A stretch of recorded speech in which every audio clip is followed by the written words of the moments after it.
తెలంగాణ రాష్ట్ర public service commission 563 group 1 ఖాళీల భర్తీ కోసం ఈ ఏడాది ఫిబ్రవరి 19న జారీ చేసిన నోటిఫికేషన్ రద్దు చేయడం కుదరదని సుప్రీంకోర్టు వెల్లడించింది. జూన్ 9న నిర్వహించిన ప్రిలిమ్స్ ప్రశ్నాపత్రంలో ఉన్న తప్పులను స్వతంత్ర నిపుణుల బృందం ఖరారు చేసిన తరువాతే మెయిన్స్ నిర్వహించేలా ఉత్తర్వులు జారీ చేయాలని కోరుతూ సట్టా శేఖర్, గంగుల దామోదర్ రెడ్డి దాఖలు చేసిన 2 ఎస్ఎల్పీలను సుప్రీంకోర్టు కొట్టేసింది. జస్టిస్ శ్రీ నరసింహ, జస్టిస్ మనోజ్ మిశ్రాలతో కూడిన ధర్మాసనం వీటిపై విచారణ చేసింది. తెలంగాణ హైకోర్టు అక్టోబర్ 18న ఇచ్చిన తీర్పుతో ఏకీభవించింది.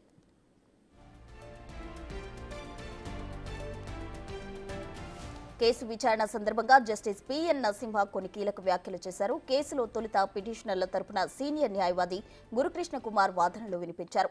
టీజీఎస్పీఎస్సీ జూన్ 9న నిర్వహించిన ప్రిలిమ్స్ పరీక్షలోని 41వ ప్రశ్నకు ఇచ్చిన ఆప్షన్లలో తప్పులున్నట్లు ధర్మాసనం దృష్టికి తెచ్చారు.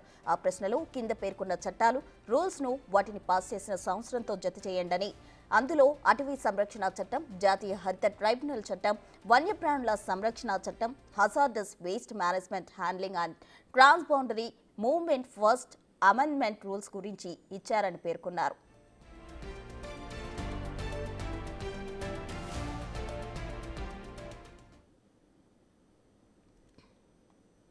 జస్టిస్ పిఎస్ నరసింహ జోక్యం చేసుకుని ఈ పరీక్షలో నేనైతే ఖచ్చితంగా ఫెయిల్ అవుతా అంటూ నవ్వుతూ వ్యాఖ్యానించారు. ఈ ప్రశ్నల ద్వారా మనుషుల జ్ఞాపశక్తి పరీక్షించాలనుకుంటున్నారా అని ప్రశ్నించారు. వీటిని మొదట మీపైనే పరీక్షిస్తా అని పేర్కొంటూ గ్రీన్ ట్రైబ్యునల్ యాక్ట్ ఏ సంవత్సరంలో పాస్ చేశారో చెప్పండి టీజీఎస్పీఎస్సీ తరపున హాజరైన సీనియర్ న్యాయవాది నిరంజన్ రెడ్డిని అడిగారు. తాను మొత్తం 13 ప్రశ్నలు చూశారని, అందులో ఒక్కదానికి మాత్రమే సమాధానం తెలుసని నవ్వుతూ బదిలిచ్చారు. వన్యప్రాణి సంరక్షణ చట్టం ఎప్పుడు పాస్ అయిందని జస్టిస్ నరసింహ మరో ప్రశ్న సంధించగా పిటిషనర్ తరపు న్యాయవాది 1972 అని చెప్పారు. అయితే హజార్డస్ వేస్ట్ అమెండ్మెంట్ రూల్స్ ఏ సంవత్సరం వచ్చాయని ప్రశ్నిస్తూ ఇచ్చిన ఆప్షన్లో సరైన సమాధానం లేదన్నారు. అందుకు జస్టిస్ పిఎస్ నరసింహ స్పందిస్తూ భారతీయ సమాజంగా మనం పరీక్ష ప్రక్రియను తప్పులు లేకుండా తీర్చిదిద్దామా అని ప్రశ్నించారు.